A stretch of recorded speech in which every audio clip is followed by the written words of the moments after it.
Why was a pristine mountain lake sold to me for pennies?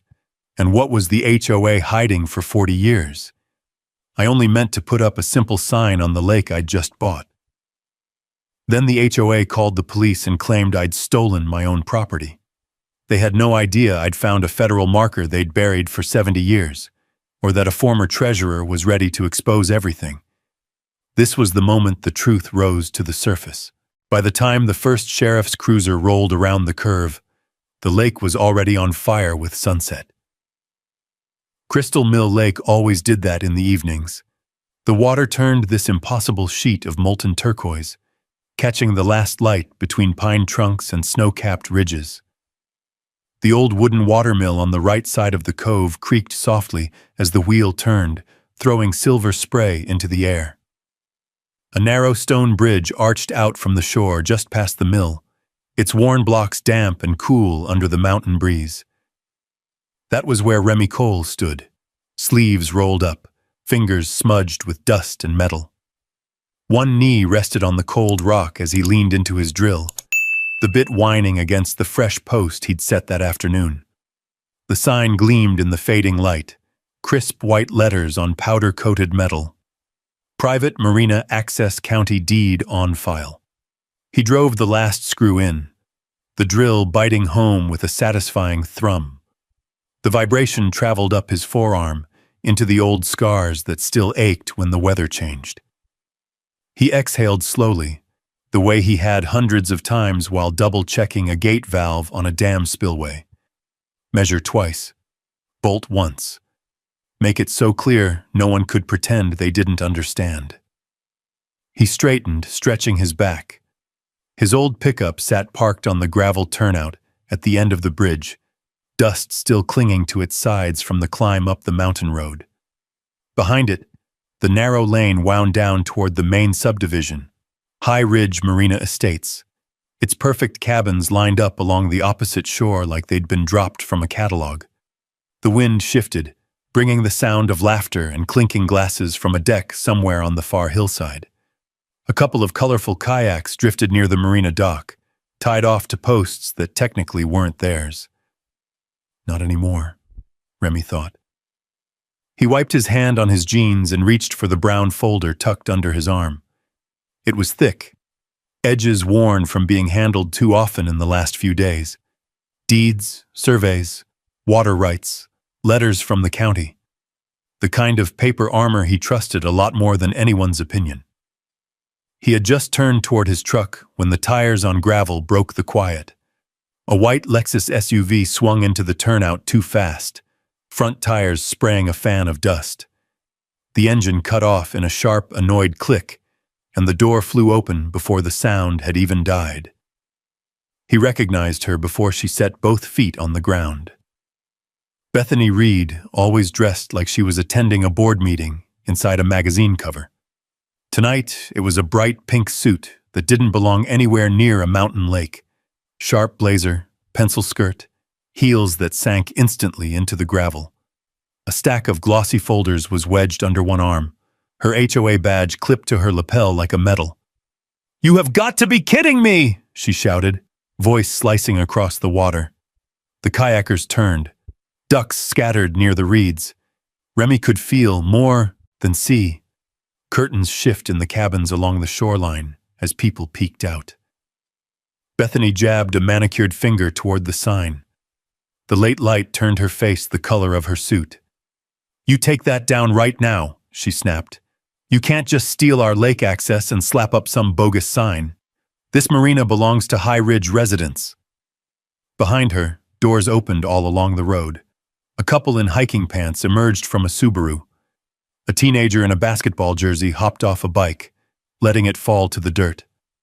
Phones came out, screens glowing as they were raised like a wall of tiny glass shields pointed at him. "Is that the new guy?" someone whispered. "That's him. The one who bought the lake from the bank." "Unbelievable," another voice added. "He's shutting us out of our own shore." Remy stayed where he was, boots planted on the stone bridge. He adjusted the folder under his arm, feeling the reassuring weight of stamped seals and recorded numbers. He'd seen this look before, in different offices, different states. A developer angry about a cost overrun. A city council member who didn't like hearing that a dam had to stay closed for safety reasons. Power mixed with panic, shaken hard. This time it wore lipstick and a HOA name tag. "Evening, Ms. Reed," he said, keeping his tone level. "You almost took that corner a bit hot. Road's narrower up here than it looks." "Don't you dare try to be cute with me," she snapped, marching closer. Gravel crunched under her heels, each step a tiny stab of impatience. "You can't restrict community access to the marina. We've used this bridge, this dock, this entire shoreline for 40 years. You have no right." Behind her, more residents drifted in, forming a half circle just short of the bridge. About 30 people now. Some crossed their arms, tension coiling in their shoulders. Others simply watched, unsure, caught between the woman they'd elected and the man holding a folder of facts. Down the hill, the first patrol car turned into view. Blue and red lights pulsed against the pines, painting streaks of color across the watermill's wet wheel and the stone blocks under his boots. The cruiser moved slowly, tires humming over the rumpled gravel, followed a moment later by a second unit. Interesting, Remy thought. 2 cars. Somebody wanted a show. Bethany spun, waving both arms like she was directing traffic on a runway. "Over here, officers!" Her voice jumped an octave, shrill and righteous. "He's obstructing our community access. He's threatening residents. He's posting false signage to intimidate us. I want him removed from HOA property immediately."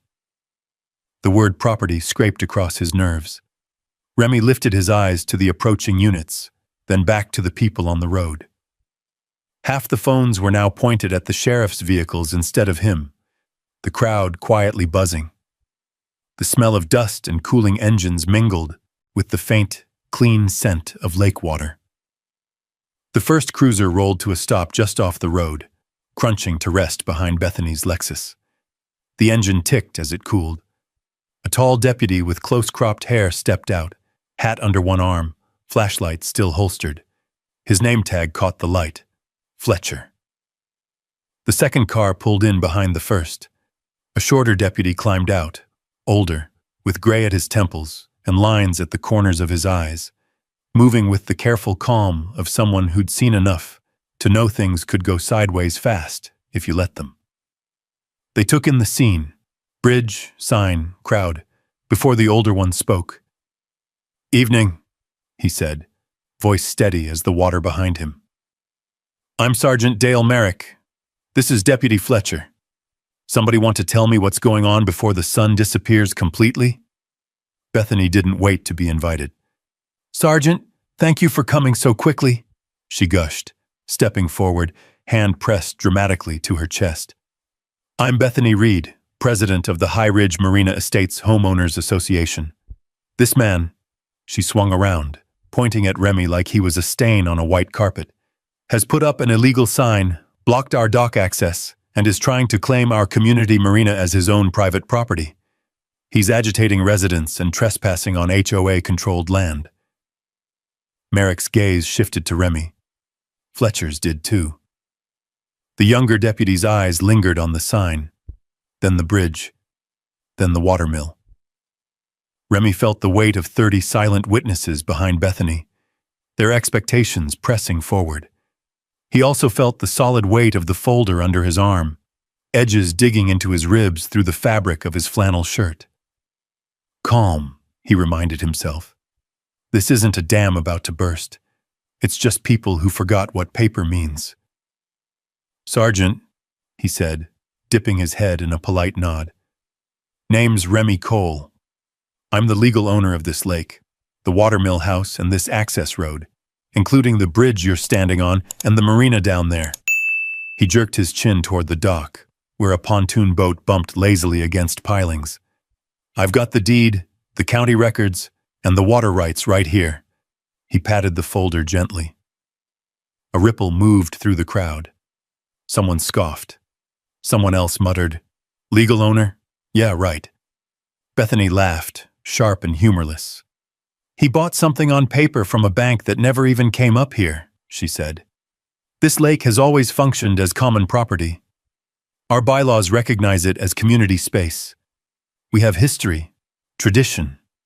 You can't just erase 40 years with a piece of paper and a Home Depot sign. Merrick's expression didn't change. Fletcher's jaw ticked slightly. I see a sign that says deed on file, Merrick replied.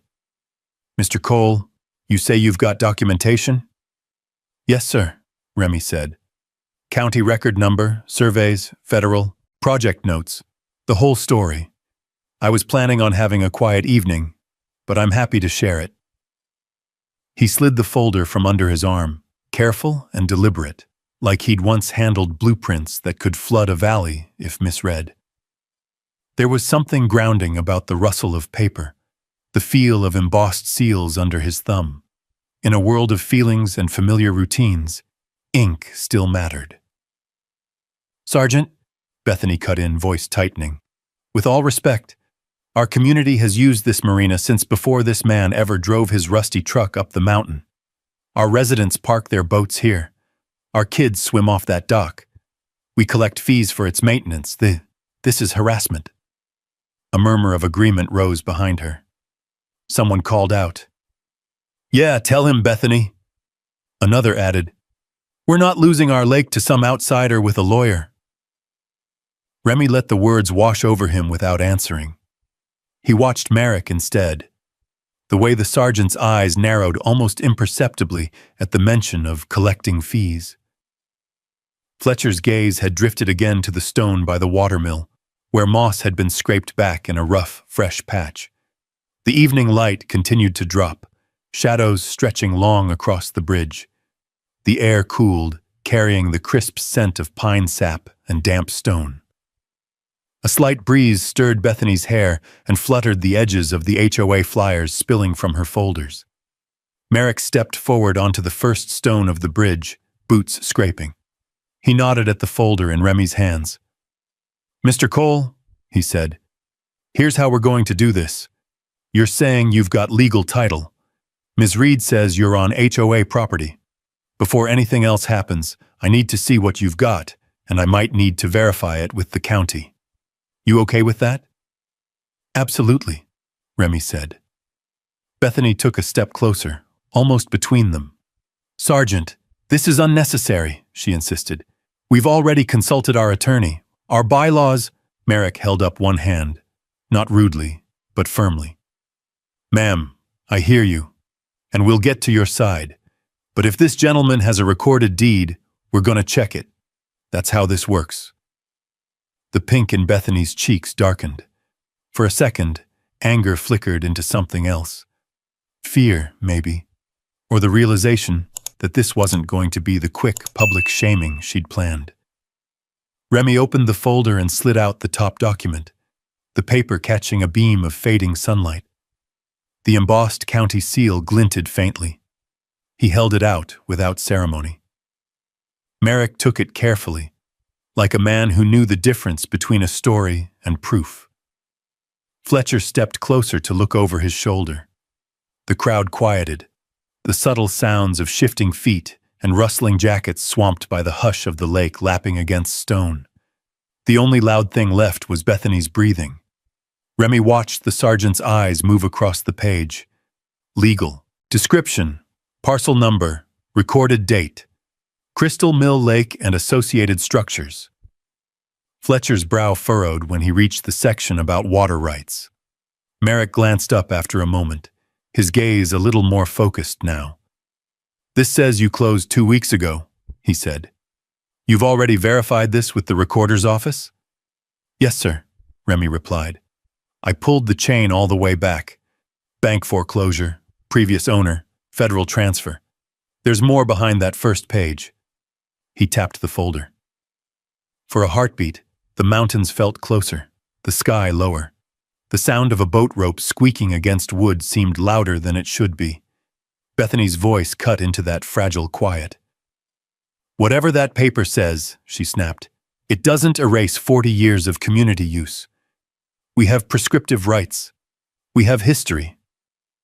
Our attorney said, Remy turned his head toward her, meeting her eyes for the first time since she'd arrived.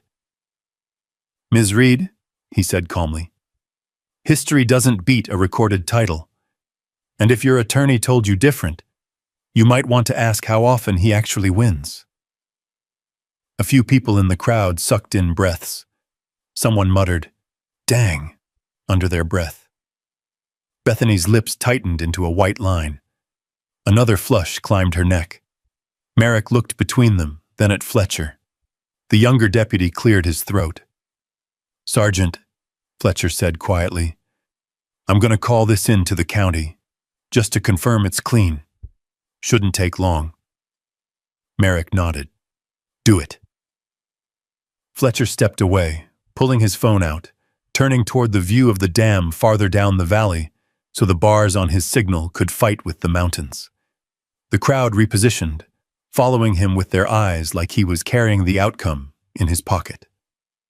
Remy shifted his weight slightly, feeling the stone under his soles. The light was almost gone now, just a band of gold over the ridge tops, reflecting off the water and coating everything in a soft, unreal glow. The watermill wheel creaked once more, dripping steady as a second hand on a clock. He wasn't angry. Not exactly. What he felt was something heavier, a familiar mixture of tired patience and the old stubbornness that had kept concrete walls standing against floodwaters. They think they own it because they've acted like they own it, he thought. Long enough that nobody questions it. He'd seen dams built on assumptions before. He knew how those stories ended. Bethany folded her arms across her bright blazer, chin lifting. "You can flash that folder around all you want," she said, quieter now, but no less sharp. "High Ridge will not let some outsider fence off our lake. You picked the wrong community to mess with, Mr. Cole." Remy met her stare, the murmur of the lake at his back. "We'll see," he said simply, "once the county confirms who actually owns this bridge we're standing on." Above them, a matsu, single windmill on a distant ridge, turned slowly, its blades catching the last light as Deputy Fletcher lifted his phone to his ear and said, "Yeah, I need a quick verification on a parcel deed. Crystal Mill Lake owner listed as Remy Cole." The wind stirred again, carrying the smell of damp stone and pine needles, wrapping around 30 people, 2 cruisers, 1 sign, and a question hanging over the water like the last streak of daylight. Why was an HOA acting like they owned a lake a stranger had just legally bought from the bank? Above them, a single windmill on a distant ridge turned slowly, its blades catching the last light, as Deputy Fletcher lifted his phone to his ear and said, "Yeah, I need a quick verification on a parcel deed. Crystal Mill Lake, owner listed as Remy Cole." The wind stirred again, carrying the smell of damp stone and pine needles, wrapping around 30 people, 2 cruisers, 1 sign, and a question hanging over the water, like the last streak of daylight. Why was an HOA acting like they owned a lake a stranger had just legally bought from the bank? 72 hours earlier, there was no crowd, no pink suit, no patrol cars. Just a conference room that smelled like old carpet and burnt coffee. Remy sat at the end of a scratched oak table, a stack of papers in front of him, a ballpoint resting in his hand. Fluorescent lights hummed overhead. Across from him, the loan officer flipped through a manila folder. Late 60s, thinning gray hair, glasses slipping down his nose. The brass nameplate read, "Clifton Harris, First Summit Bank." "All right, Mr. Cole," Clifton said. "Purchase agreement and water rights transfer for parcel CR51 Lake, also called Crystal Mill Lake. You've gone through it all?" "I have," Remy said, "more than once." "And you still want it?" Clifton asked. "Lake, Millhouse, Access Road, what's left of the marina. Once this goes over to the recorder, there's no easy way to pretend it didn't happen." Remy glanced at the top sheet again. The number beside purchase price still made him blink. "For a whole mountain lake, Mama, he said. "This is cheap." "For a whole mountain lake with 3 decades of angry neighbors attached to it?" Clifton said. "That's about right." He let the pages fall shut. "You're buying into an argument," he said. "The HOA down at High Ridge Marina Estates has been treating that shoreline like their clubhouse since the 80s. Boats, cookouts, newsletters with pretty pictures of our dock. Bank foreclosed on the last owner. We've held title ever since. Every few years somebody thinks they want to own a lake. Then they meet the HOA. Do they have anything recorded?" Remy asked. "Easement? Right-of-way?" Clifton opened the folder again and slid a thin bundle across the table. The photocopies were yellow at the edges. "County correspondence," he said. 3 different boards over 20 years asked for recognition of long-standing community access. County council told them the same thing every time. No easement, private parcel, access at the owner's discretion. In 2003, they tried prescriptive easement. Council wrote back, "Claims unfounded." Remy skimmed the pages. The language was dry, but the meaning wasn't. "So on paper," he said, "they've been told no for decades." "And kept using it anyway," Clifton said, "every summer, and blaming the bank whenever anyone asked who owned it." He flipped to the back of the bundle and pulled out a faded survey map. A small sticky note clung to one corner. "Did you notice this?" he asked. Remy took the map. Black ink marked the narrow valley, the curve of the shoreline, a square for the watermill house. A thin line crossed the neck of the lake. Stone bridge. A dashed road ran down from the ridge. On the note, in cramped letters, someone had written, "See 1951 Federal Mill Project. No public easement unless recorded." "What's the 1951 project?" Remy asked. "Before there was a subdivision," Clifton said, "Army Corps and the county drew up plans for a small emergency reservoir. Mill for power, lake for backup water. They built the mill, set the boundary stones, and then the money dried up. In '55, they handed it back to the county with a condition: no public access unless it's formally recorded." "And nobody ever recorded anything," Remy said. "Not once," Clifton replied. "Private owners all the way. Last guy got old and stopped coming. The HOA mistook silence for permission." Remy let his eyes stay on the map. In his mind, the flat lines turned into pines and rock, and cold water curling around stone. Bridge, mill, docks, everything inside one parcel, the one on the table. "I spent 20 years telling people they couldn't cut a spillway because it might kill somebody downstream," he said. "Concrete doesn't care about politics. Land doesn't either. Either the title says what it says, or it doesn't." He set the map down. "This one does." Clifton studied him, then nodded. "In that case," he said, pushing the stack toward him, "sign here, and here. Initial these. Once the recorder stamps it, Crystal Mill Lake is yours. Docks, bridge, shoreline, angry neighbors, and all." The pen felt light in Remy's hand, but each stroke of ink landed with weight. Remington J. Cole. Final signature. Final initial. Clifton gathered the documents, tapped them into a neat block. "We'll walk this over to the county in the morning," he said. "You'll get certified copies tomorrow. Just don't be surprised when High Ridge comes knocking. They've convinced themselves the bank would never actually sell it." Remy slid his copies into a brown folder, the paper stiff and cool under his fingers. "I'll be home," he said. Outside, the air smelled of distant rain.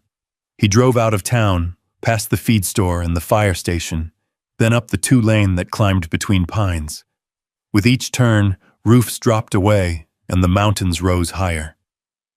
The first glimpse of Crystal Mill Lake appeared between the trees, a sliver of turquoise against dark green.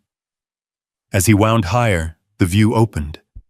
The lake lay in the valley ringed by pines and cabins. On the far shore, docks reached into the water, small boats and kayaks bobbing. The old watermill sat at the neck of the lake, sluice spilling white water beneath the stone bridge. Closer to the road, at the split where the access lane dropped toward the mill and marina, A sign stood that did not belong to him. High Ridge Marina Estates, private community lake and marina residents, and guests only. The post was fresh set. The HOA logo shone at the bottom. Remy eased the truck onto the gravel turnout and let it idle. The lake glittered beyond the sign, indifferent to the words printed on metal. He reached over and tapped the folder on the passenger seat, feeling the raised county seal through the cardboard. "Paper beats paint," he murmured. He shut off the engine, stepped out into the cool mountain air, and walked toward the unauthorized sign. The sound of distant laughter drifting up from the docks, and one thought settling like a stone. If the law had been this clear since 1951, what made the HOA so sure they could ignore it?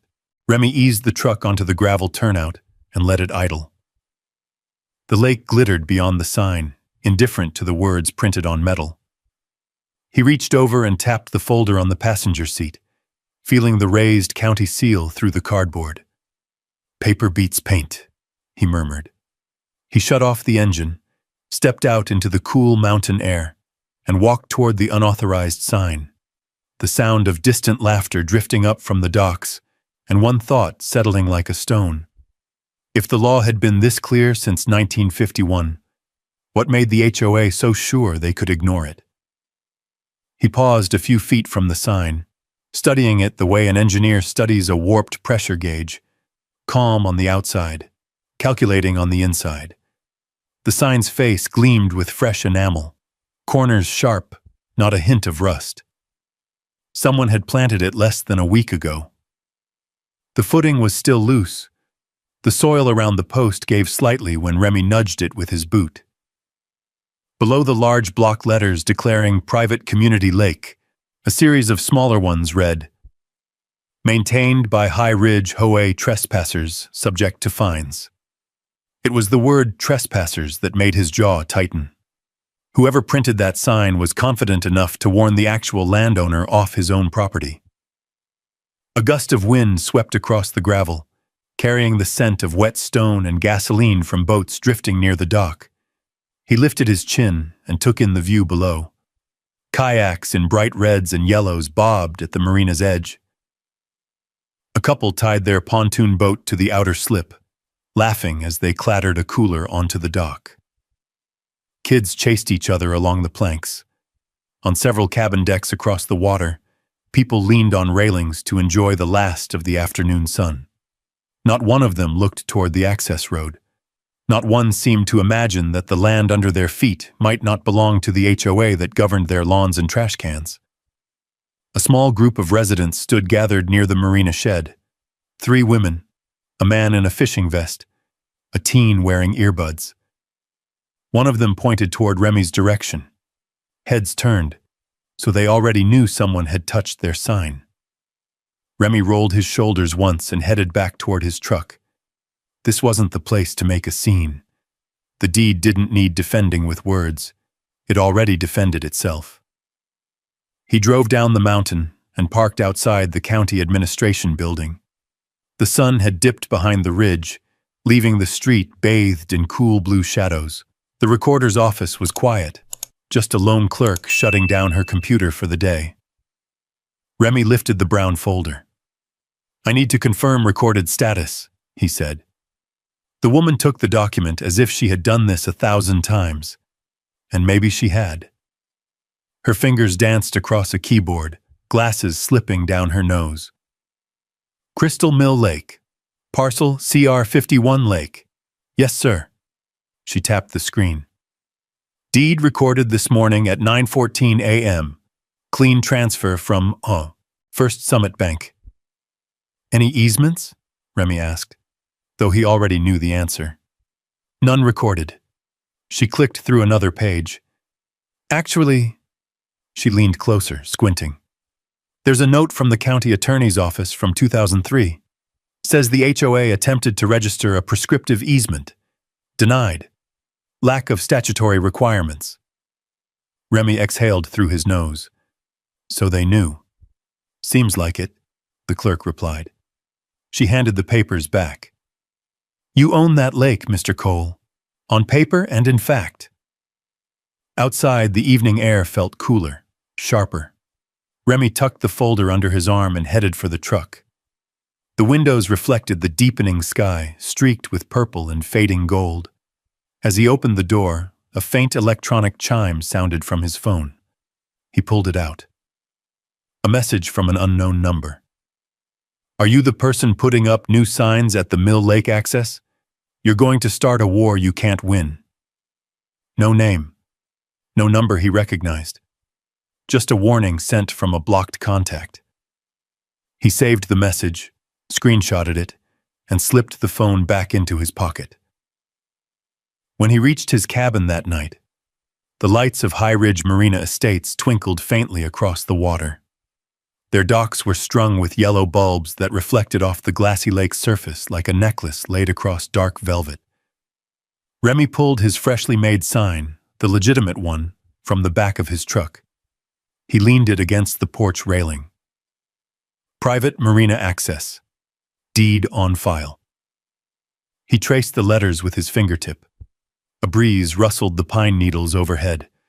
Somewhere near the shoreline, a bullfrog croaked a slow, steady rhythm. "Tomorrow," he said quietly. "We'll see what they do tomorrow." He woke before sunrise, brewed a pot of coffee, and strapped the sign into his truck bed. He drove back to the lake, the road crunching beneath his tires, mist rising from the water like thin silver smoke. At the stone bridge, he positioned the new sign where the HOA's sign once stood. The bridge stones were damp under his boots, the morning air cold enough to bite. Drill, bolt, level, repeat. When he stepped back, the sign stood firm and clear in the first rays of sunlight. He didn't expect what he saw when he returned later that evening. The sign was gone, ripped clean off its posts. The wood was split, the bolts sheared. Deep footprints scarred the mud on either side, heavy and deliberate. Beyond the bridge, near the watermill, a group of residents had gathered. Their voices carried across the water, sharp fragments of conversation carried by the wind. "Can't believe he thinks he owns it. Bethany will take care of him. We should have pulled the sign out sooner." Bethany herself was there, clipboard in hand, directing volunteers as they hammered a new wooden board into the ground. Community access authorized by High Ridge HOA. Remy stood at the end of the bridge, his jaw tightening. Not from anger. Anger was easy. This was calculation, pattern recognition, the same way he had once studied the stress lines on a concrete spillway during spring thaw. Someone tugged at the thread of truth. Someone else yanked back harder.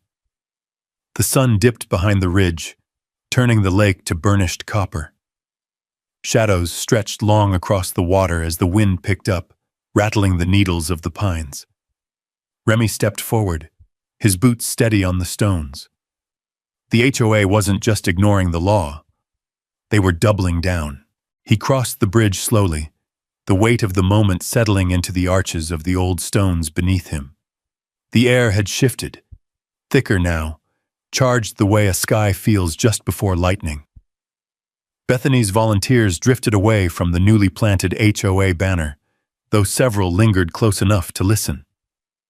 One of them whispered something sharp under her breath. Someone else snorted, "He thinks he can fight us." Remy didn't answer. He didn't need to. The truth wasn't in the noise. It was under the moss, in the paper he carried, and in the history nobody had bothered to read. He turned toward the watermill, its wheel churning slowly, sending thin streams of droplets into the dusky air. The building stood on thick wooden stilts driven deep into river rock. A faint hum came from inside, like a memory of machinery long abandoned. It had once been an early experiment in off-grid power, part of the federal mill project the banker had mentioned. Now it was only scenic unless what Remy suspected was true. He knelt beside the mill foundation, where a rounded stone jutted from the earth. Thick moss covered most of it, soft and damp under his fingertips. But the edges looked too even, too deliberate, too purposeful for a naturally placed boulder. Someone had once carved this. He brushed away more moss, grains of sand clinging to his knuckles. The fading twilight caught on a faint line, then another, like a pair of horizontal scratches running across the stone. He dug deeper, scraping away a wet layer of green. And there it was. CM51, he breathed. Not paint, not marker, not graffiti. Carved, deep, weathered, real. A faint crest, a bird's head, maybe an eagle, sat beneath the letters, eroded but recognizable. Remy leaned back on his heels. So the federal marker wasn't just a rumor buried in a dusty memo. It was right here, a few feet from the watermill. A piece of the boundary line the Corps would have set when defining the original site. The HOA hadn't just been mistaken. They had been operating on land with a federal history they never bothered to understand. Footsteps crunched behind him, heavy ones, purposeful. "Evening again," a familiar voice said. Remy turned his head. Deputy Marcus Hale stood at the edge of the bridge, the last of the orange glow catching in the silver threads of his hair. He'd parked farther up the road, cruiser barely visible behind the pines. His expression was neutral, but his eyes, always a little sharper than the average deputy's, were focused on the ground near Remy's feet.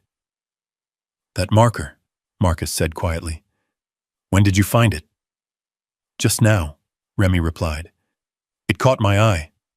Thought it might tie to the federal transfer log from 51. Marcus exhaled slowly, almost like someone remembering something they didn't expect to revisit. "Well," he said, "that answers my question from earlier today." Remy stood, brushing moss off his palms. "Which question?" "When you asked why the HOA acted like they owned this place," Marcus said, lowering his voice. "Truth is, they don't know what they're standing on. Most folks don't. The old-timers used to talk about this mill project, how the government surveyed every inch, how the county took it back with strings attached. Strings like no public access unless recorded," Remy said. Marcus nodded once. Exactly that string. The wind shifted again, carrying the scent of lake water and cedar. The distant sound of kids shouting came from the marina as someone pushed off in a kayak, paddles slapping the surface. Marcus stepped closer to the stone. "You know what this marker means legally?" he asked. "I know it means the original boundary line predates every house across that water," Remy replied. "And I know if the Corps used federal markers, then the property chain is airtight." "It means more than that," Marcus said. His voice had changed, lower, firmer. "It means the county can't pretend this was ever public, and the HOA can't claim ignorance. These markers were documented, filed. They're part of the federal withdrawal notes." Remy studied him. "You sound like a man who's read those notes." Marcus gave a short, dry laugh. "I have. My father worked for county engineering. He kept old surveys in the garage. I used to trace them for fun." He paused, eyes drifting toward the crowd, slowly dispersing near the dock. "Ms. Reed won't see it this way. She thinks tradition is stronger than title." "I'm not here to fight tradition," Remy said. "I'm here to enforce the law." "That's good," Marcus replied. "Because you're sure as hell gonna need the law before this is over." A woman from the marina shouted Bethany's name, waving a clipboard. Bethany shot a final glare at Remy, gathered her volunteers, and marched off toward her Lexus, heels striking hard against the gravel. Marcus watched them leave before turning back to Remy. "They'll push back. Hard. You're not just stepping on toes. You're pulling out the foundation stone of their whole story, the one they've told themselves for 40 years. "I've handled worse," Remy said. "I don't doubt that," Marcus replied. "But understand this. When people believe a lie long enough, they'll defend it harder than the truth." A hush settled over the lake shore as the last light drained out of the sky. The windmill on the distant ridge spun slowly, blades whispering against the mountain air. Marcus rested his hand briefly on the carved stone. "You need to keep digging," he said. "If this marker survived, there are documents that survived too. Somewhere in the archives, maybe in the county basement." "I plan to check there first thing in the morning," Remy said. "Good." Marcus backed away, boots crunching across the stones. "And Remy?" "Yeah? If you find what I think you'll find, this won't just be a property dispute." He paused, voice dropping to a murmur. "It'll be a reckoning." The deputy walked toward his cruiser, the red taillights casting long shadows across the gravel. The engine hummed to life, headlights washing over the bridge and glinting off the freshly hammered HOA sign. Then he drove away, leaving the sound of water rushing past the mill wheel and the faint echo of a warning that clung to the night. Remy remained beside the marker, fingers curling around the cold stone, the engraved letters rough against his skin. The lake reflected the first stars as they blinked awake across the darkening sky. Tomorrow, he would open the county archives. Tomorrow, he would find out just how deep the truth ran. But tonight, standing on land he unquestionably owned yet still had to defend, he realized something with absolute clarity. The HOA hadn't just doubled down, they had declared war on the truth. Morning came with a low curtain of fog draped over Crystal Mill Lake, soft and silver, like the world hadn't quite finished waking. Remy sipped his coffee on his porch, watching mist curl around the ridgelines, the stone bridge barely visible through the haze. The watermill wheel turned slow and steady, droplets falling like ticking seconds. He finished the last swallow, grabbed the brown folder, and headed for his truck. The drive down the mountain was quiet, just the hum of tires on damp pavement and the steady clunk of his wipers clearing early dew. Pines leaned close along the canyon road, their branches brushing overhead like whispers urging him forward. By the time he reached the county complex, the clouds had lifted, revealing a crisp blue sky. The building was older than most around it. Brick, thick-walled, windows narrow and tall. A plaque near the door read, "County Administration, Eastern 1912. He stepped inside. Fluorescent lights hummed softly overhead. Footsteps echoed along hallways lined with framed maps of the region, topographical lines, water systems, outdated fire zones. He found the elevator and rode it down to the basement, a faint draft slipping through the crack of the doors as they closed. The basement was cooler, the air tinged with the faint, comforting smell of paper and dust, the smell of history still breathing. At the end of the hall sat the archive office, a glass window with a call bell. Remy tapped it once.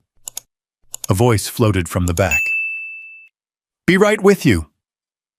A moment later, a woman stepped out, a law clerk in her early 40s with reading glasses perched halfway up her head. Her nameplate read, L. Carter. "Morning," she said cheerfully. "What can I help you dig up today?" "Crystal Mill Lake," Remy said, setting the folder on the counter.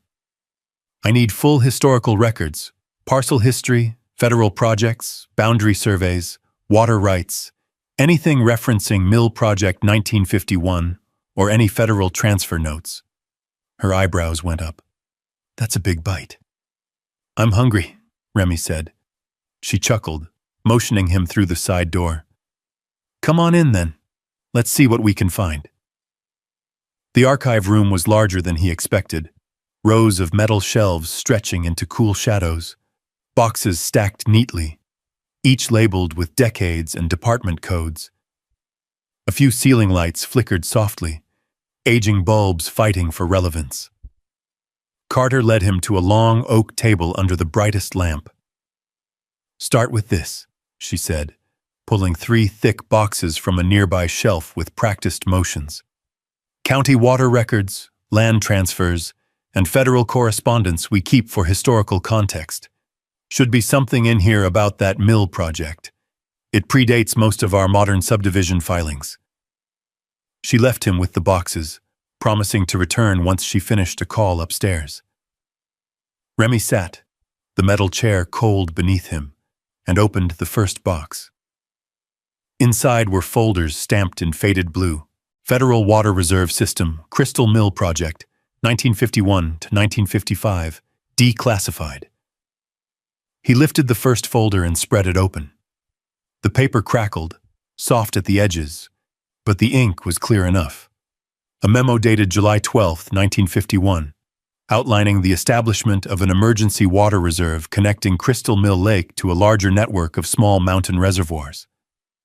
Halfway down the page, highlighted by a crease that had resisted time, one line read, "No public access permitted unless an easement is recorded with the county registrar." Remy exhaled slowly. The wording matched what Clifton hinted at, but seeing it here, in black and white, gave the phrase weight, authority, finality. He flipped through another document, a survey map drawn by federal engineers. The lake was outlined in precise strokes, with coordinates marking the shoreline, the mill, and, near the bridge, the exact symbol he found carved in the stone. CM51, the eagle crest. The boundary marker wasn't decorative, it was official. He turned another page, a memo from December 1955, transferring the lake back to county ownership after the federal project was defunded. Again, the condition was clear. No public easement recorded. Parcel to be treated as private property until such recording occurs. Remy leaned back, rubbing a thumb along the document's edge. The weight pressing on his chest wasn't fear, it was confirmation. He had expected something, but not this much clarity. Box 2 held county communications, letters typed on thin, aging paper that carried the sharp scent of old toner. He scanned through the years. 1977. HOA requests recognition of long-standing community use. County reply. No easement, no authority granted.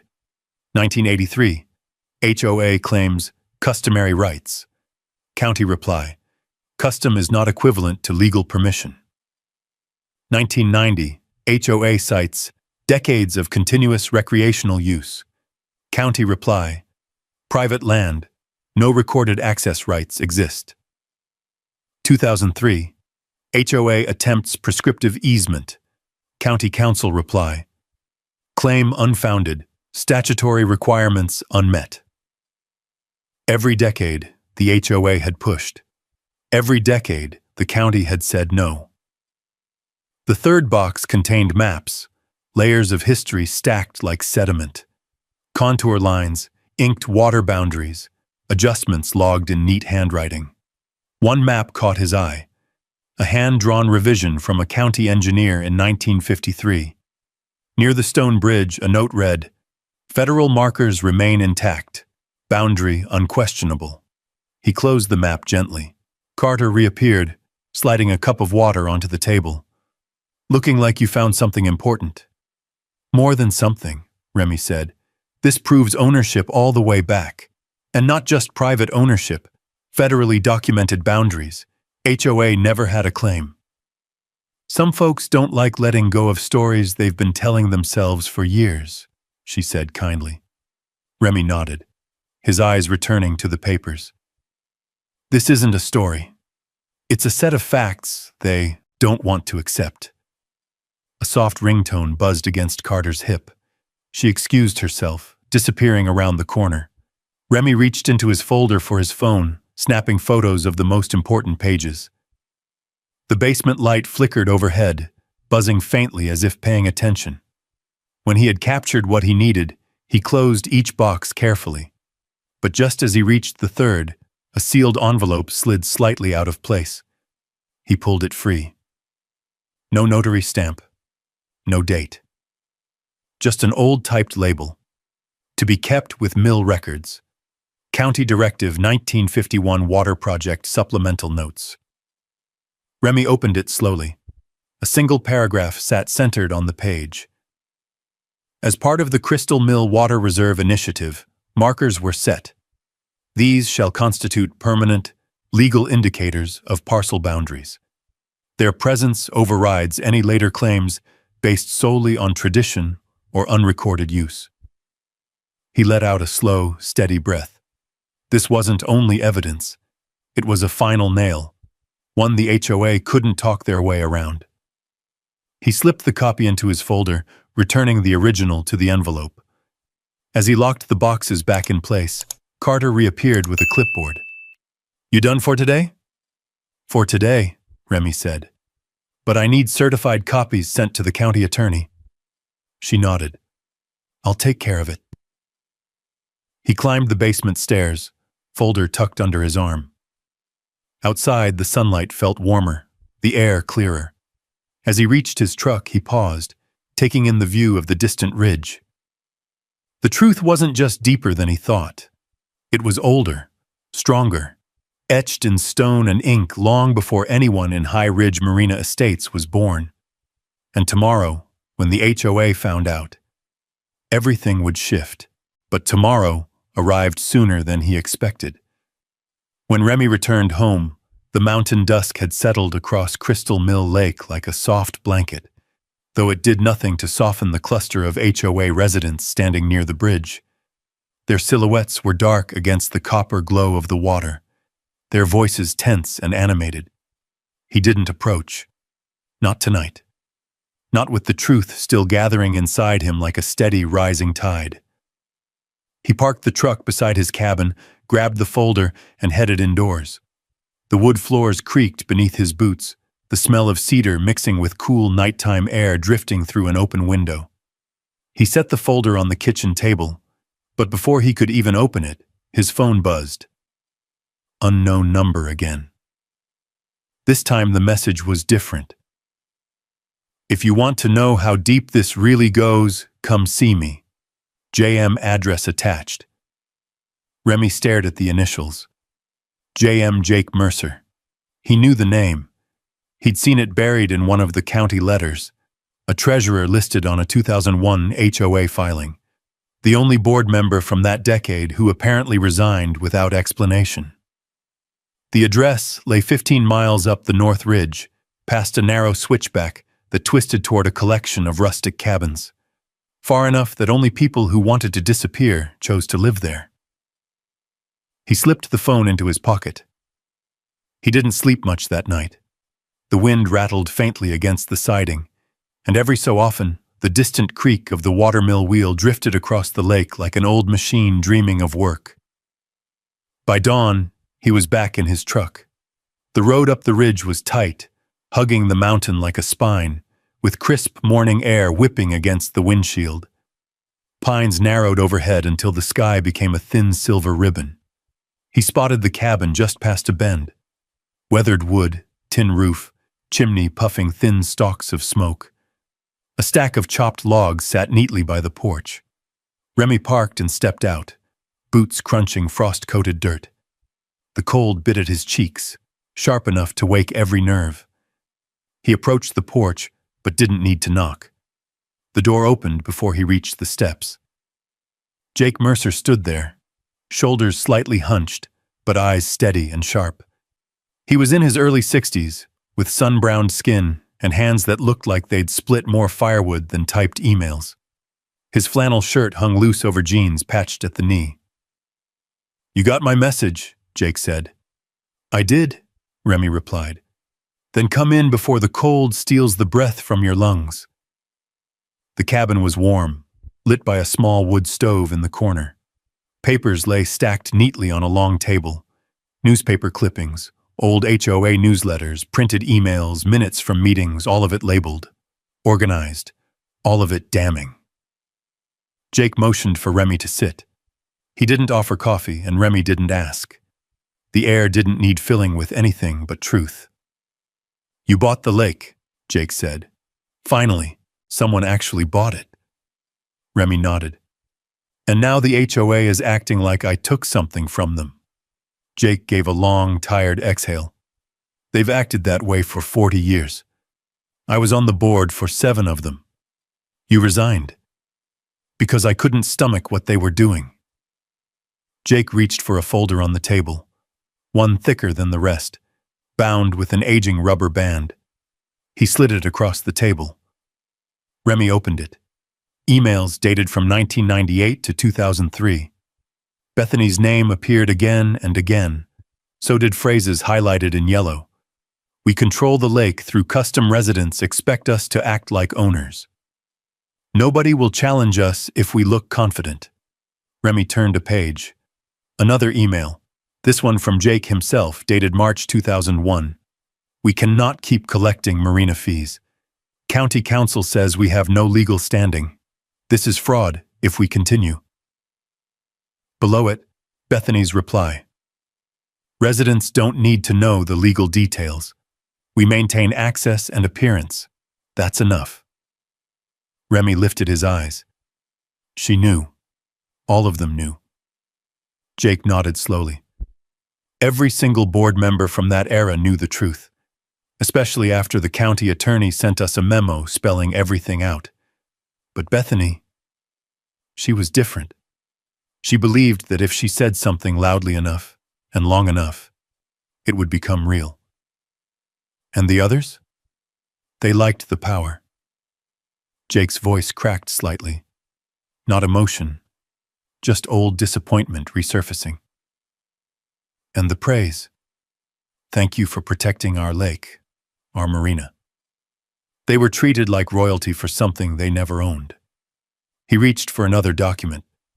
This one a spreadsheet, printed on thin bank paper. Rows of numbers marched down the page, year after year. These are the fees we collected, Jake said quietly. Marina maintenance, boat storage, dock insurance, all on land the HOA had no right to use. Remy ran a thumb along the column totals. Tens of thousands of dollars, maybe more. He closed the folder gently. Why come forward now? Jake lowered himself into the chair opposite him, fingers lacing together. You found the marker, he said. The CM51 stone. Word spreads fast in this valley, and someone mentioned you brushing moss off a rock by the mill. He paused. That marker is real federal work. I always hoped someone would find it. Why didn't you tell the county? Remy asked. Jake gave a soft, humorless laugh. I was tired and Bethany threatened to sue me if I spoke publicly. Said she'd ruin me. People believed her. I didn't have the stomach to fight the machine she'd built. He leaned forward. But you do. The room went quiet, except for the faint crackle from the wood stove. Outside, a hawk screeched somewhere far up the ridge. Jake reached into a drawer and pulled out a flash drive, placing it between them like an offering. This has everything, he said. Copies of all the emails, meeting minutes, financials, my resignation letter, the one the HOA never released to residents, proof they knew they were lying. Remy stared at the drive. Small, unassuming, but it felt heavier than steel. You should take this to the county attorney, Jake said. What you found in the archives makes your deed airtight. But this, he tapped the flash drive, this makes their behavior criminal. Remy closed his hand around the device, the metal warm against his palm. Thank you. Jake nodded, eyes softening. Do what I couldn't. Make the truth stick. Remy stood, tucking the drive into his folder. When he reached the porch, he paused, looking out over the ridge. The lake lay far below, a glimmer of turquoise framed by pines. Jake stepped beside him. You should know, he said quietly. Bethany doesn't back down. When she realizes you've got proof, real proof, she'll fight harder. Remy watched a breeze ripple through the treetops. Let her, he said. I'm not fighting her. I'm fighting for the truth. He walked toward his truck as frost began to shimmer on the grass. For the first time since buying the lake, Remy felt something more than frustration or patience or stubborn resolve. He felt vindicated. And tomorrow, when the flash drive 5 met the county attorney's desk, the reckoning would begin. By the next afternoon, the mountain air had warmed, but a sharp tension still clung to Crystal Mill Lake like static. Remy parked in front of the county administration building, its stone steps shining in the midday sun. People milled around outside. Residents, reporters with small handheld cameras, and more HOA members than he expected. The Whisper network in High Ridge Marina Estates worked faster than wildfire. He stepped inside. The hallway buzzed with voices bouncing off marble walls. The county hearing room was already half full, the air tight with anticipation. Windows along the far wall framed a view of the lake valley, ridge after ridge fading into blue, the watermill just barely visible in the distance. At the front, Commissioner Gideon Pierce arranged papers at the dais. Tall, silver-haired, steady-handed, Pierce had presided over 40 years of local disputes, but nothing quite like this. Beside him sat the county attorney, Sarah Mitchell, flipping through a binder of documents Remy had delivered earlier that morning. She nodded once when she saw him enter. Not a greeting, but an acknowledgement. A silent, "Good. You're here." Rows of chairs filled quickly. HOA members packed the right side, many wearing matching navy shirts with white lettering. "Save our community, Marina, protect our rights." Bethany Reed stood at the aisle end, clipboard tucked tight against her ribs, her bright pink suit even louder under the fluorescent lighting. She didn't look at Remy directly, but her jaw was clenched hard enough to cut stone. The left side held curious locals, a few retirees, some hikers who probably just wanted a break from trail dust, and scattered reporters already setting up tripods. Remy took a seat near the middle. The room lights dimmed slightly as Commissioner Pierce tapped his gavel. "This hearing is now in session," he announced. "We are here to address a dispute regarding the ownership and access rights associated with Crystal Mill Lake and its surrounding structures." The room quieted instantly. "We will hear from both sides," Pierce continued, "beginning with the High Ridge Marina Estates Homeowners Association."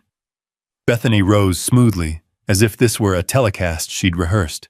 Her heels clicked sharply on the polished wood floor as she approached the podium. "Commissioners," she said, her voice warm yet trembling with practiced outrage, "thank you for allowing our community to speak today." She clicked her remote. A slide appeared on the projector behind her. Photos of families swimming, birthdays held on the dock, kids in kayaks, seniors fishing at sunrise. Soft instrumental music played over the speakers. Someone on her board clearly knew how to tug heartstrings. "For 40 years," she continued, "this lake has been the heart of High Ridge. Our children learned to swim here. Our volunteers maintained the marina every summer. Our community events rely on this shoreline." She turned, gesturing to the photographs. "This is not just a body of water. It is our heritage. And now one man, one outsider, has decided he alone owns it." Murmurs rippled through the HOA.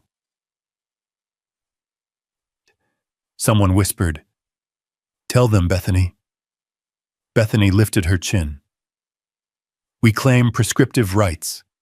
Decades of continuous, open, unchallenged use. That is the law in this state." She clicked again. Legal text appeared on the projector, bold, highlighted, as if she knew half the room wouldn't read it anyway. "And therefore," she said, "we ask the county to recognize our historic access and prevent Mr. Cole from blocking the marina or the bridge." She stepped back, eyes glinting with satisfaction. Commissioner Pierce nodded. "Thank you, Ms. Reed." He turned his gaze toward Remy. "Mr. Cole," Pierce said, "you may present your side." Remy rose, folder under his arm, Jake Mercer slipping quietly into the seat behind him. He could feel the weight of 30 cell phones turning toward him, recording every step he took toward the podium. He set the folder down. "Commissioners," he said, his voice steady, "thank you for hearing this." He clicked his remote. The projector changed, not to smiling faces, but to a crisp, scanned federal memo from 1951. Thick black ink, typed signatures, the eagle emblem of a government office that no longer existed. "This," Remy said, "is the beginning." He read the highlighted line aloud, slow enough for the weight of each word to land. No public access permitted unless an easement is recorded with the county registrar. A whisper passed through the audience, different from Bethany's chorus of support. This whisper carried something colder. Doubt. Remy clicked again. A 1955 transfer document appeared, stamped declassified, outlining the return of the lake to county ownership. "This parcel has always been private," Remy said. "Every transfer since 1955, every deed, every survey, has identified Crystal Mill Lake as a single, continuous property, and not one easement, not one right-of-way, has ever been recorded." He clicked again. A photo of the stone boundary marker, CM51, took over the screen. The carving filled the room with its silent authority. Federal engineers placed boundary stones around the lake. They remain today. The HOA built their traditions around them without ever understanding what they meant. Murmurs grew louder now, uneasy. A few heads turned toward Bethany. She stiffened. Remy clicked again. A series of letters flashed on the screen. County replies from 1977 to 2003. Each one stamped with the same finding. No easement, no rights. Private property. Commissioner Pierce leaned forward, interest piqued. "And finally," Remy said, his voice level, "we have these." He opened the folder and lifted a printed email, one of many Jake had provided. Dated March 2001, he read, "County Council says we have no legal standing. Recommend ignoring. No one will challenge us if we continue to act like we own it. Bethany Reed." Gasps cracked across the room like a breaking branch. Someone from the HOA section said, "Wait, what?" Bethany's face lost a shade of color. Remy lowered the paper. For decades, the HOA collected fees for a marina they never owned. They threatened residents. They used community money on property that was never theirs. And they knew the truth. Jake rose quietly behind him. "Commissioners," he said, stepping forward at their gesture. "My name is Jake Mercer. I served as HOA treasurer from 1998 to 2005. Everything he's saying is true. I tried to warn the board. I resigned because they ignored the law and misled homeowners." Bethany's voice broke through, sharp as glass. "This is outrageous. Jake, you were barely involved." Pierce struck the gavel, silencing her. "Ms. Reed," Jake continued, steady as a man finally freed from years of shame. "They lied, and residents paid the price." The room erupted. Shouts, disbelief, accusations, cameras flashing. The commissioners spoke hurriedly among themselves. Pierce raised the gavel again. "Order!" The room quieted. After a long breath, Pierce said, "The evidence is clear. Crystal Mill Lake is private property. No easement exists. The HOA had no authority and knowingly misrepresented its rights." Bethany slumped into her seat. "Effective immediately," Pierce continued. "The county recognizes Mr. Cole as the sole legal owner of Crystal Mill Lake, the stone bridge, the Marina Road, and all associated structures." He paused, letting the words settle. "And per the documents provided, this matter will be referred to the sheriff's office for investigation." The room broke open again. Stunned gasps, scattered applause, HOA members turning to each other with confusion and anger. Sarah Mitchell approached Remy, offering a subtle nod. Commissioner Pierce added, "This hearing is adjourned." The gavel struck once, echoing like the crack of a distant tree falling. as the crowd surged to their feet, some stunned, others furious. Remy gathered his folder and stepped away from the podium. Jake squeezed his shoulder gently. "You did it," Jake whispered. Remy shook his head. "No," he said softly. "We just started the real fight." The words proved true before he even reached the parking lot. Outside County Hall, a crowd had already formed. Neighbors, reporters, HOA members, and curious onlookers who'd caught wind of the drama. The sun had dipped lower behind the mountains, throwing long amber streaks across the steps. Microphones thrust toward him like reaching branches. "Mr. Cole, is it true the HOA committed fraud? Do you plan to sue them? Will the lake be closed permanently? What happens next?" Remy kept walking, offering no comment, no fuel for the fire. The truth already had momentum. It didn't need him pushing it faster down the hill. Jake shuffled beside him, overwhelmed by the lights and noise. "Good Lord," he muttered. "Bethany always said media wouldn't care about local matters. Guess she was wrong about that too." Remy almost smiled. Almost. At his truck, he paused. Across the lot, Bethany Reed stood surrounded by her board members. Her pink suit no longer looked bold or confident, just loud and out of place among the dark coats and serious faces. She was speaking quickly, hands flying with the frantic motion of someone trying to rebuild a collapsing argument. When she noticed Remy watching, she froze. Her expression wasn't anger this time. It was fear. And that told him everything he needed to know. He drove home in silence, the county lights fading behind him. Shadows grew long across the winding road, stretching like fingers through the pines. The lake came into view just before dusk, quiet, still, almost indifferent to the chaos swirling around it. But Remy felt the shift. He wasn't alone anymore. The truth now belonged to more people than just him and Jake. Inside the cabin, Remy set the folder on the table. The wood smelled faintly of pine sap and old varnish. He poured himself a glass of water, but before he could drink it, his phone buzzed. "Sarah Mitchell," he answered. "Yeah? We need to meet tomorrow morning," she said. "The sheriff wants your full statement. You should know they're opening a criminal investigation." Remy leaned against the counter. "Already?" "Evidence moves fast when it's this clear," she replied. "Between the emails, the financials, and the county's own history, it's enough to freeze their accounts." "Freeze? It's happening right now," she said calmly.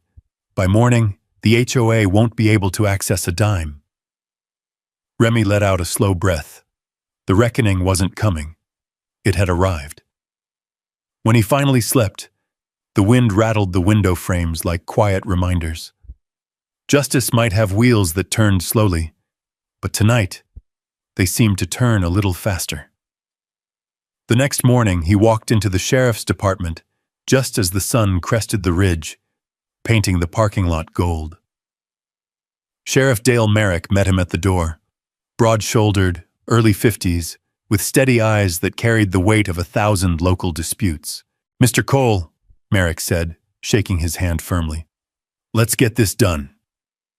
They sat in a small interview room, pine-paneled walls, a metal table, a faint hum of the building settling around them. Remy placed the flash drive and folder on the table. Sheriff Merrick opened them carefully, turning each page with deliberate, measured focus. After 10 minutes, he closed the binder and leaned back. "This is bad," Merrick said quietly. "Real bad. I figured. Fraud, misappropriation of funds, possibly falsifying financial reports." He tapped the spreadsheet Jake had kept.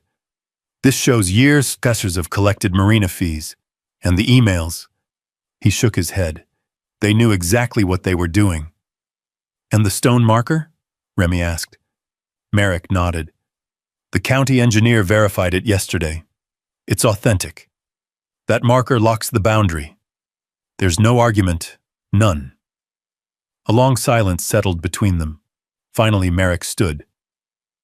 We'll be interviewing board members today and tomorrow. Charges may come soon after. You should brace yourself, Mr. Cole.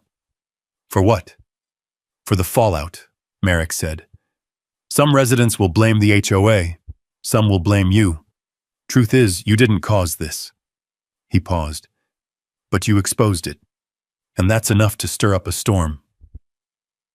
By the next afternoon, the storm had a name. The county treasurer froze all HOA accounts.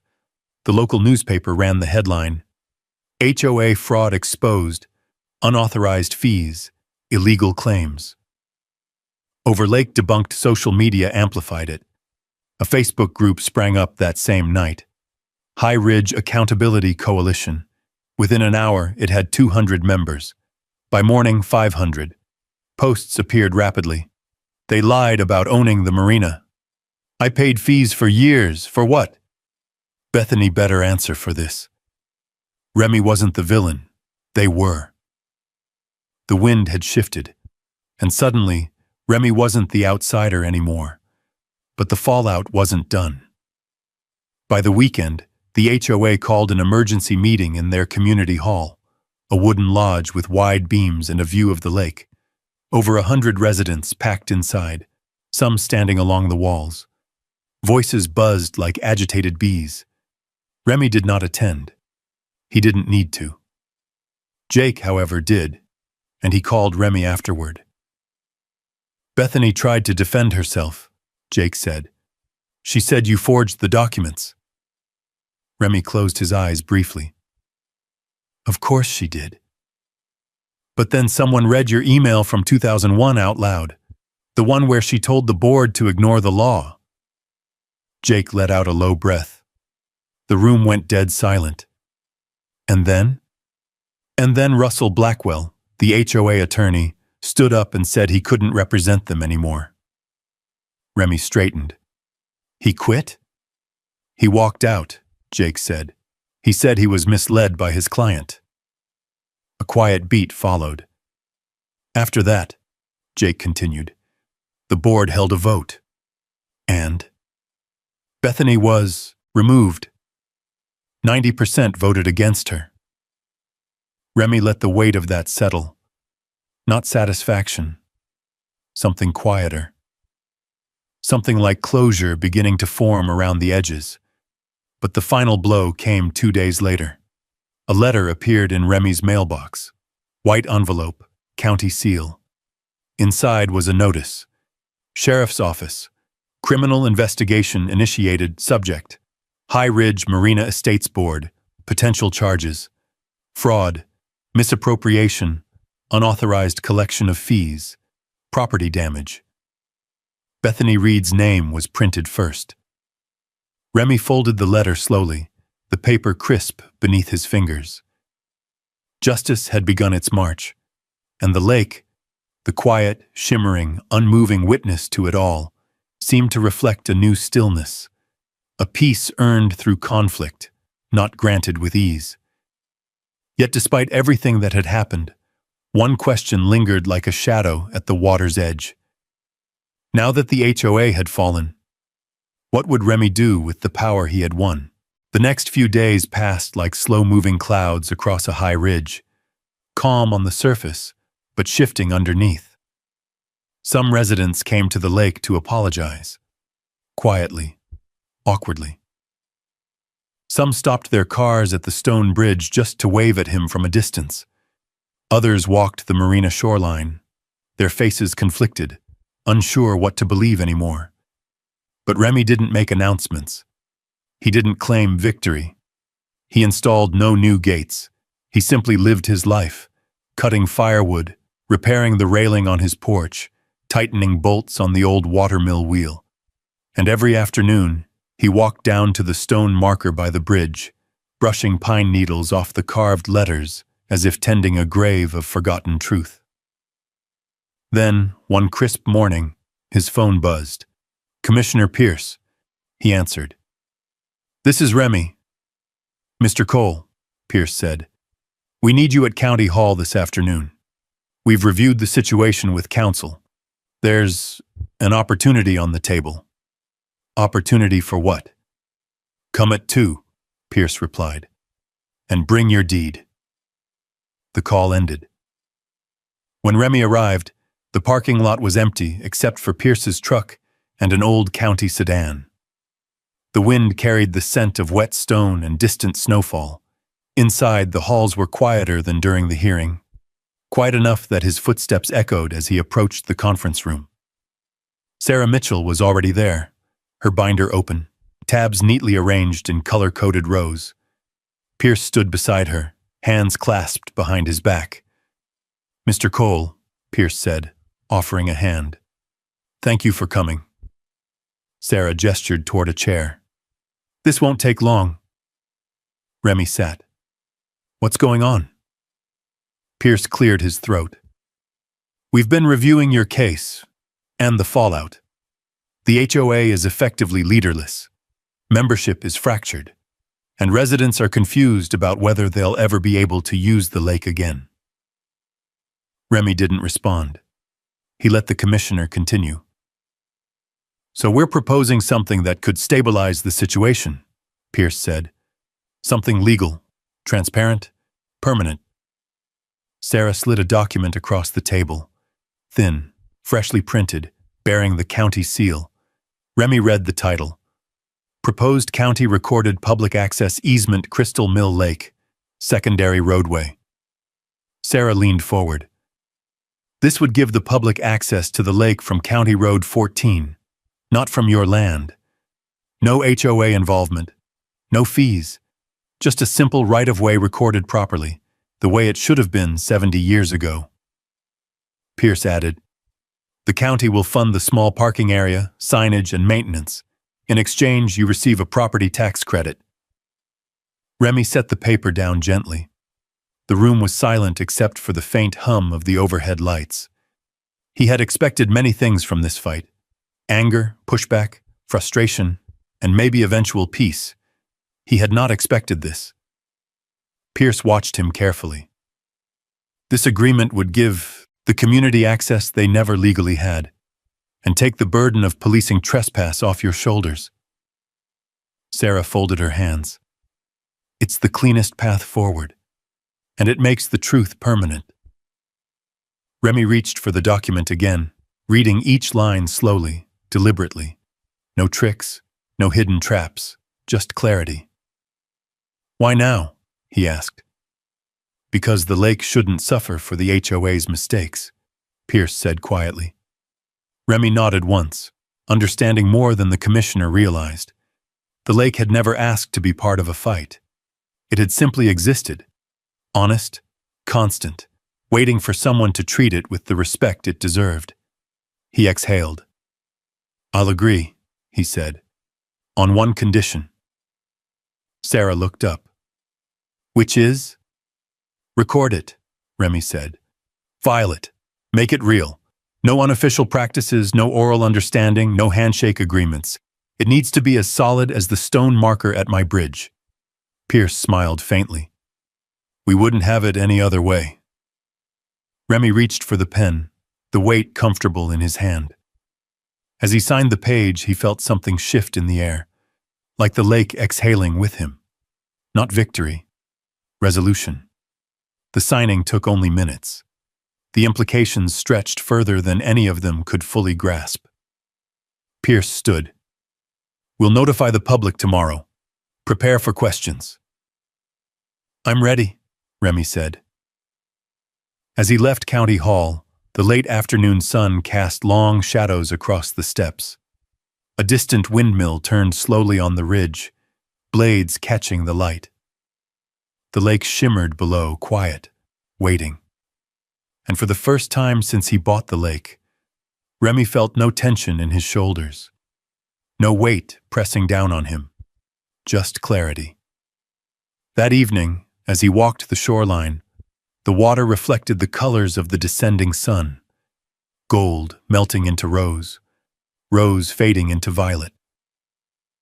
A kayak glided idly past the far bank, its paddler unaware of the transformation unfolding behind the scenes.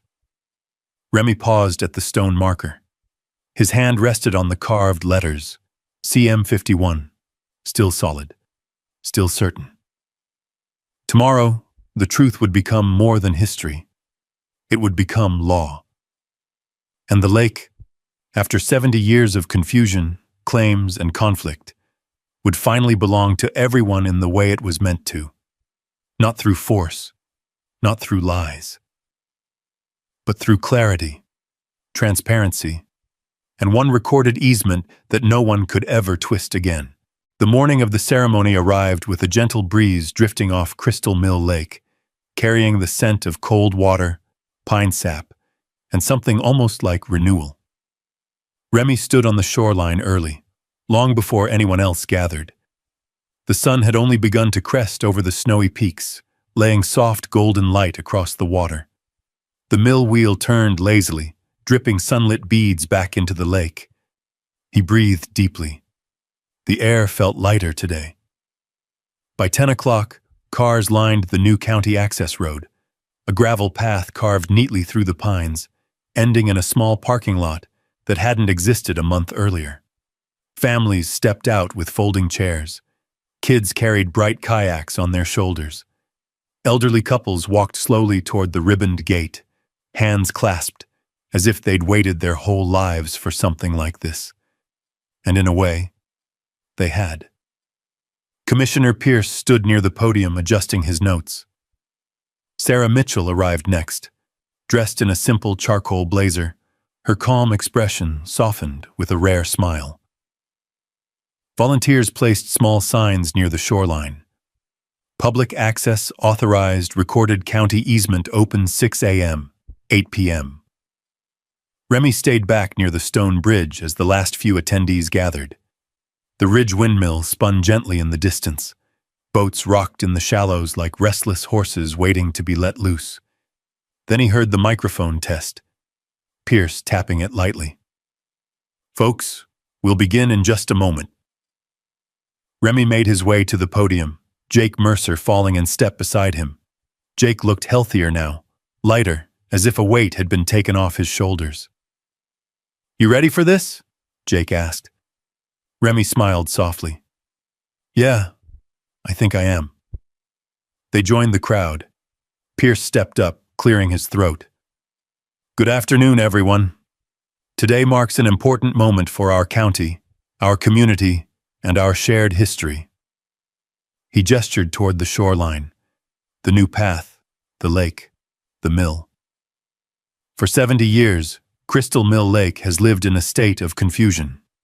Ownership misunderstood, access misrepresented, community trust compromised. But today, with cooperation, honesty, and a commitment to transparency, we correct that.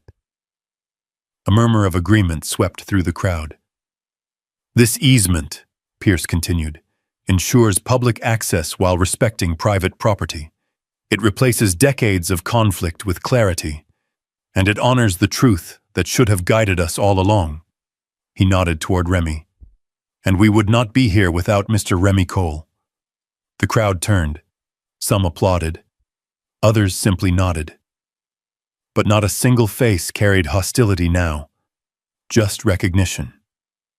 Pierce motioned him forward. Remy stepped to the microphone, the lake glittering behind him. "I didn't buy this lake to keep it from anyone," he said. "I bought it because it was abandoned, because it had history worth protecting, and because the truth matters, even when it's uncomfortable."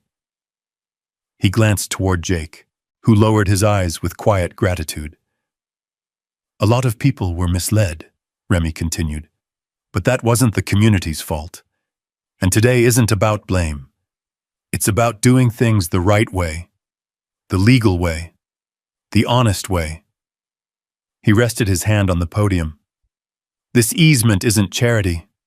It's justice." A hush fell over the crowd, not dramatic, but respectful.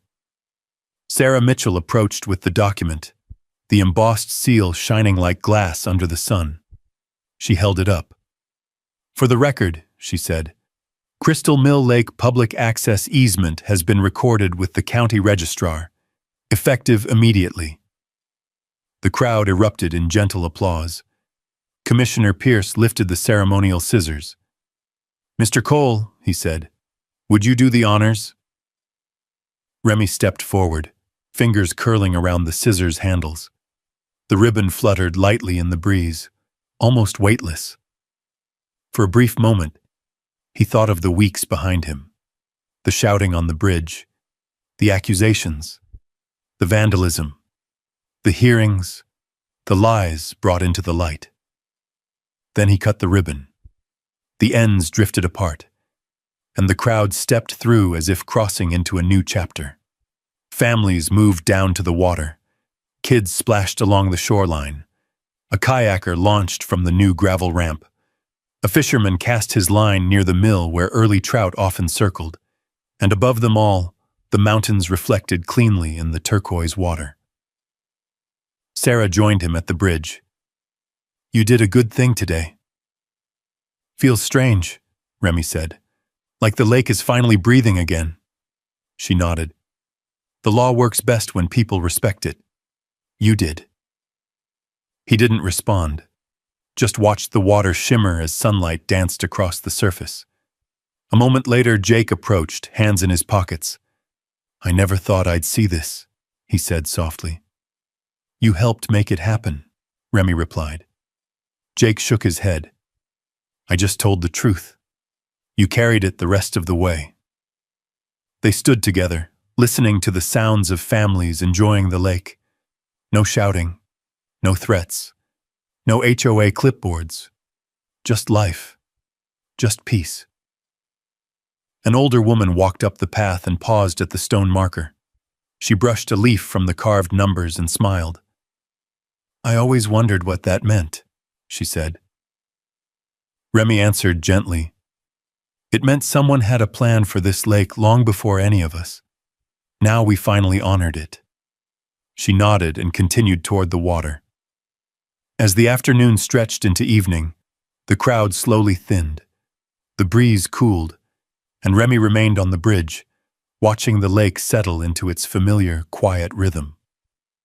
For the first time since he'd arrived, nothing felt tense or uncertain.